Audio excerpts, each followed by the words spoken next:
स्वागत है स्टूडेंट्स, फिर से आप सभी को एक न्यू सेशन में। आज का सेशन होने वाला है SSCGD कांस्टेबल जीके, जो कि प्रीवियस ईयर प्रश्न है, जो कि 2 फरवरी 2023 का पूछा हुआ प्रश्न है। 11:45 से 12:45 का शिफ्ट में जीडी कांस्टेबल का ओरिजिनल एग्जाम प्रश्न पत्र है, जो कि आज जीके का सोल्यूशन कराने वाले हैं। देख सकते हैं जो कि ओरिजिनल प्रश्न पत्र है। मैं बता दूं जो न्यू स्टूडेंट हो कि किसी भी एग्ज़ाम को क्रैक करने के लिए प्रीवियस ईयर प्रश्न पत्र का सोल्व करना बहुत ही ज़्यादा महत्वपूर्ण होता है और बहुत ही ज़्यादा आवश्यक होता है। अगर आप लोग एग्ज़ाम की तैयारी अपर लेवल तक, हाई लेवल तक करना चाहते हो और आप लोग फर्स्ट चॉइस आप लोग सेलेक्ट किए हो और उसी में ज्वाइन करना है, तो आप सभी को अगर रिजल्ट भी करना है तो प्रीवियस ईयर आप सभी को देखना अनिवार्य हो जाता है, क्योंकि इससे आप सभी को गाइडलाइंस, जो कि आप सभी की एक रणनीति, आप सभी की एक तैयारी अलग से अलग हाई लेवल की हो जाएगी। तो आप लोग जो न्यू हो, जो चैनल पे पहली बार हो, तो चैनल सब्सक्राइब कर लेना, क्योंकि हमारे पास पिछले वर्ष का जितने भी जिस दिन एग्ज़ाम हुआ था सभी दिन का, सभी शिफ्ट का प्रश्न पत्र है और मैं उसका सब्जेक्ट बाय सब्जेक्ट और शिफ्ट बाय शिफ्ट सॉल्यूशन करा रहा हूँ। तो ये जीके का सेशन है, तो आप लोग चैनल सब्सक्राइब कर लें और इस सीरीज से ज्वाइन हो जाए। तो चलिए शुरू करते हैं पहला प्रश्न। देखिए पहला प्रश्न में क्या पूछा था, जो कि 1 नंबर का प्रश्न था। प्रश्न था प्लास्टर ऑफ पेरिस का रासायनिक नाम क्या है। देख सकते हो पहला प्रश्न केमिस्ट्री से उठाया था। पहला प्रश्न पूछा था प्लास्टर ऑफ पेरिस का रासायनिक नाम क्या था। तो प्लास्टर ऑफ पेरिस का रासायनिक नाम सभी स्टूडेंट को पता होगा, calcium sulphate hemihydrate. Option number 4 is the बिल्कुल राइट आंसर।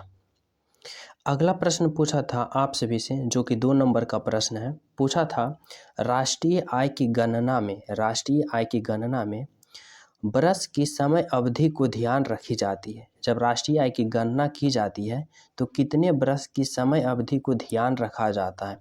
तो 1 वर्ष की समय अवधि का ध्यान रखकर राष्ट्रीय आय की गणना की जाती है। तो राइट आंसर क्या होगा? Option number A, option number 2 is the बिल्कुल राइट आंसर। अगला प्रश्न था 3 नंबर का प्रश्न। पूछा था कि नवंबर 2022 तक की स्थिति के अनुसार भव्य बिसोई जो नवंबर 2022 में आदमपुर हरियाणा से विधानसभा के सदस्य के रूप में चुने गए थे, राजनीतिक दल के पार्टी है। किस राजनीतिक दल के पार्टी है? तो देख सकते हो 3 नंबर का प्रश्न, जो कि करंट से पूछ चुका है, करंट का प्रश्न है। तो इसका राइट आंसर क्या होगा? किस पार्टी का था? तो भारतीय जनता पार्टी का राजनीतिक दल था, मतलब भारतीय जनता पार्टी का सदस्य था, जो कि आदमपुर हरियाणा से विधानसभा के सदस्य के रूप में चुने गए थे। नाम है भव्य Bishnoi. Option number A, Bharatiya Janata party. 4 number का प्रश्न में क्या पूछा था? 4 नंबर के प्रश्न में पूछा था ओलंपिक नीरज चोपड़ा ने 2020 ओलंपिक खेल में की दूरी तक भाला फेंक कर स्वर्ण पदक हासिल किया था। नीरज चोपड़ा ने 2020 में ओलंपिक में स्वर्ण पदक जीता था, जो कि भाला फेंक गेम है। तो कितना दूर फेंक कर स्वर्ण पदक जीता था? तो 87.58 मीटर, 87.58 मीटर भाला फेंकने के बाद नीरज चोपड़ा ने स्वर्ण पदक जीता था, जो कि 2020 के ओलंपिक गेम में। 5 नंबर का प्रश्न क्या था? 5 नंबर का प्रश्न था जम्मू और कश्मीर पुनर्गठन विधेयक 2021 को राज्यसभा में पेश किया गया। जम्मू और कश्मीर पुनर्गठन, जो कि संशोधन हुआ था, विधेयक 2021 को खाली स्थान को सभा में पेश किया गया था। तो राइट आंसर क्या होगा? 4 फरवरी 2021 को। इस प्रश्न का पूछने का यही मकसद था कि 2021 तो पूछ दिया था, लेकिन छोटा डेट, मतलब 4 फरवरी आप सभी से पूछना चाहता था। तो 4 फरवरी 2021 को राज्यसभा में पेश किया गया था। कौन? जम्मू कश्मीर पुनर्गठन विधेयक को। समझ रहे हैं? Option number 1। अगला प्रश्न पूछा था जून 2022 में केंद्रीय प्रत्यक्ष कर बोर्ड के नए अध्यक्ष के रूप में किसे नियुक्त किया गया। देख सकते हैं यहाँ पे दूसरा करंट प्रश्न पूछ दिया। एक करंट प्रश्न पहला पूछा था वहाँ पे और एक ये पूछ दिया, 2 करंट प्रश्न पूछ दिया। जून 2022 में केंद्रीय प्रत्यक्ष कर बोर्ड के नए अध्यक्ष के रूप में नियुक्त किसे किया गया था? तो राइट आंसर होगा Nitin Gupta. Option number A is the बिल्कुल राइट आंसर। अगला प्रश्न पूछा गया था, निम्नलिखित में से किसे 2012 के केरल राज्य कथकली पुरस्कार से सम्मानित किया गया था? 2012 में केरल राज्य कथकली पुरस्कार से सम्मानित किया गया था, तो वह कौन था? राइट आंसर होगा कलमांडल वसु पिसाई रोटी। ऑप्शन नंबर 2 इज द बिल्कुल राइट आंसर। 8 नंबर का प्रश्न में क्या था? 8 नंबर का प्रश्न पूछा था, अशोक ने अपने शिलालेख में उल्लेख किया कि उसने राजा बनने के कितने बरस बाद कलिंग पर विजय प्राप्त की थी? अशोक ने अपने शिलालेख में उल्लेख किया है कि राजा बनने के 8 बरस बाद, कितने बरस बाद? 8 बरस बाद कलिंग पर विजय प्राप्त की थी। ऑप्शन नंबर 4 इज द बिल्कुल राइट आंसर। अगला प्रश्न पूछा था, निम्नलिखित में से कौन सी भारत की अंतिम पंचवर्षीय योजना थी? निम्नलिखित में से कौन सी भारत की अंतिम पंचवर्षीय योजना थी? तो राइट आंसर होगा 12वीं, जो कि अंतिम पंचवर्षीय योजना थी। अगर आप सभी से पूछें, यहाँ से इम्पोर्टेंट प्रश्न है कि जब पंचायती व्यवस्था पंचवर्षीय योजना के गठन हुआ था तो उस समय भारत के प्रधानमंत्री कौन थे? तो पंडित जवाहरलाल नेहरू। पंडित जवाहरलाल नेहरू उस समय के कौन थे? वर्तमान प्रधानमंत्री थे जिस समय पंचवर्षीय योजना का गठन हुआ था। अगला प्रश्न है आप सभी के लिए, खाली स्थान एक ऐसी फसल है, एक ऐसी फसल का नाम बताना है जिसका उपयोग भोजन और चारे दोनों के रूप में किया जाता है। यह एक खरीफ फसल है, वह एक खरीफ फसल है जिससे 21 डिग्री सेल्सियस से 27 डिग्री सेल्सियस के बीच तापमान की आवश्यकता होती है और पुरानी जलोढ़ मिट्टी में अच्छी तरह से बढ़ती है। तो राइट आंसर होगा मक्का। मक्का जो कि एक खरीफ फसल भी है, 21 से 27 डिग्री सेल्सियस तापमान की आवश्यकता चाहिए, जलोढ़ मिट्टी में भी होती है और भोजन के रूप में भी उपयोग करते हैं और चारे, जानवर को चारे के रूप में देते हैं। तो राइट आंसर होगा ऑप्शन नंबर 3 मक्का। अगला प्रश्न था, निम्नलिखित में से कौन सा वह पर्यावरण घटक नहीं है, पर्यावरण घटक नहीं है जो वातावरण पोषकों से मुफ्त होने की दर तय करता है? तो जनसंख्या। जनसंख्या पर्यावरण घटक नहीं है। ऑप्शन नंबर 1 इज द बिल्कुल राइट आंसर। अगला प्रश्न पूछा था जो कि 12वां नंबर का, 2021 के नीति आयोग की रिपोर्ट के अनुसार ग्रामीण भारत की जनसंख्या का कितना प्रतिशत गरीबी रेखा से नीचे जीवन यापन करता है? देख सकते हो ये तीसरा नंबर का प्रश्न जो कि करंट से पूछा हुआ है। समझ रहे हो, 2 प्रश्न ऊपर पूछ दिया था और एक ये करंट से 3 प्रश्न हो गया करंट से। तो पूछ रहा है 2021 के नीति आयोग के रिपोर्ट के अनुसार ग्रामीण भारतीय जनसंख्या के कितना प्रतिशत गरीबी रेखा से नीचे जीवन यापन कर रहा है? तो राइट आंसर होगा 32.75% जो कि गरीबी रेखा से नीचे जीवन यापन कर रही है। Option number 2। जो चैनल पे न्यू हो आप लोग चैनल सब्सक्राइब करके इस सीरीज से ज्वाइन हो जाएं, क्योंकि आप सभी को अगर एग्ज़ाम क्रैक करना है तो ये सीरीज़ आप सभी के लिए मोस्ट हेल्पफुल साबित होगा और आप सभी को ये सीरीज़ पढ़ना बहुत ही ज़्यादा अनिवार्य हो जाएगा। अगला प्रश्न पूछा था, 1919 में गांधी जी ने खाली स्थान के विरोध में सत्याग्रह का आह्वान किया था। 1919 में गांधी जी ने कौन सा सत्याग्रह का विरोध में सत्याग्रह आह्वान किया था? मतलब राइट आंसर होगा रॉलेट एक्ट। रॉलेट एक्ट को विरोध करने के लिए सत्याग्रह का आह्वान कौन किए थे? गांधी जी ने। कब? 1919 में।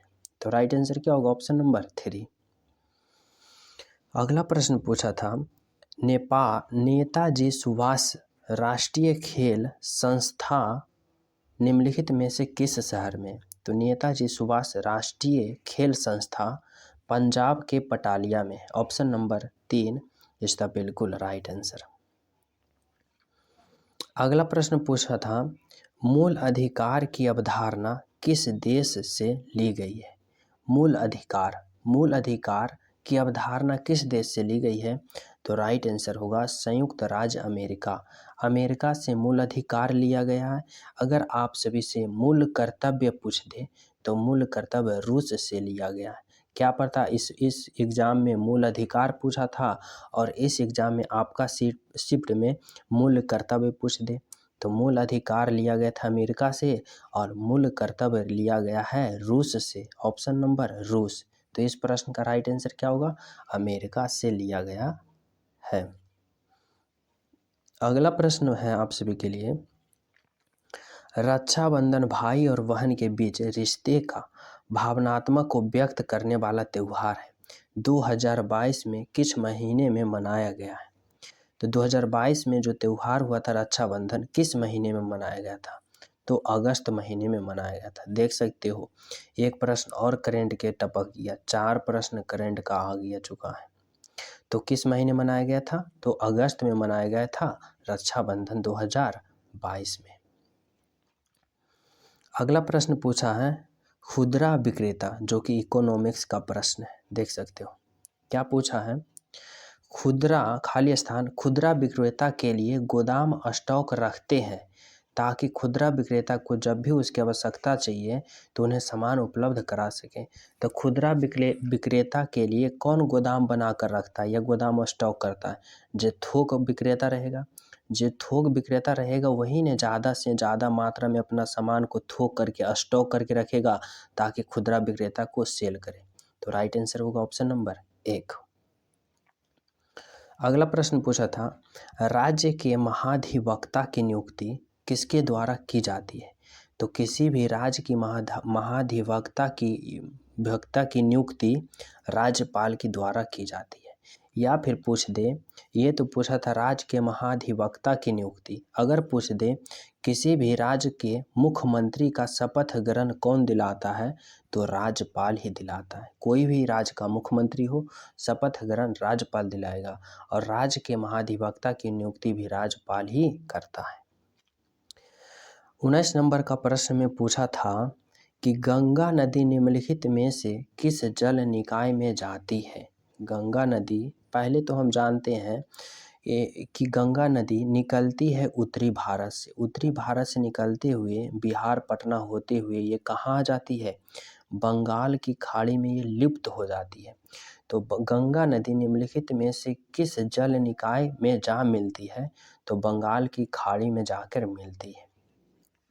गंगा नदी का प्रश्न यहाँ से पूछा तो हो सकता है कि आपके एग्जाम में एक इम्पोर्टेंट प्रश्न है, पूछते कि गंगा नदी की जो लंबाई जो कि उत्तर भारत से बंगाल की खाड़ी के बीच आती है, तो यहाँ से यहाँ के बीच की लंबाई कितनी होती है, जो कि भारत की सबसे लंबी नदी मानी जाती है गंगा नदी। तो 2525 किलोमीटर इस गंगा नदी की लंबाई है। तो इस प्रश्न का राइट आंसर क्या होगा? बंगाल की खाड़ी में जाकर मिल जाती है। 20 नंबर का प्रश्न है आप सभी के लिए, क्या पूछा है, निम्नलिखित में से कौन सी लोक नृत्य शैली हरियाणा राज्य से संबंधित नहीं? तो पहले हरियाणा राज्य से संबंधित फाग है, गुग्गा है, खोरिया है, परंतु रऊफ जो कि हरियाणा से संबंधित नहीं है। तो इस प्रश्न का राइट आंसर क्या होगा? रऊफ हरियाणा से संबंधित क्या नृत्य शैली नहीं है। तो 20 का 20 प्रश्न का सॉल्यूशन आप सभी को जीके का सेशन, जो कि 2 फरवरी का शिफ्ट का प्रश्न पत्र है, तो सभी प्रश्न को सॉल्यूशन बारीकता से करा दिया हूँ। जो चैनल पे न्यू हो तो चैनल को सब्सक्राइब कर लें, बेल आइकन दबा दें, क्योंकि आप सभी को ये जो सीरीज चलाया जा रहा है, हर सब्जेक्ट का सीरीज आप सभी को देखना बहुत अनिवार्य है और मैं हर एक सब्जेक्ट का सॉल्यूशन करा रहा हूँ शिफ्ट वाइज शिफ्ट। तो आप लोग हमारे चैनल से जुड़ जाइए ताकि आप सभी के एग्ज़ाम में ज़्यादा हेल्पफुल साबित हो और आप लोग के नंबर ज़्यादा इंक्रीज हो सके। तो सभी स्टूडेंट को थैंक यू। साथ ही सभी स्टूडेंट वीडियो को ज़रूर लाइक करें और ज़रूर शेयर करें ताकि एक जो कि अच्छे स्टूडेंट की तैयारी जो कर रहा है उसके पास पहुंच जाए। तो सभी स्टूडेंट को जय हिंद। मिलते हैं इस सीरीज का अगले वीडियो में। जब तक सभी को जय हिंद।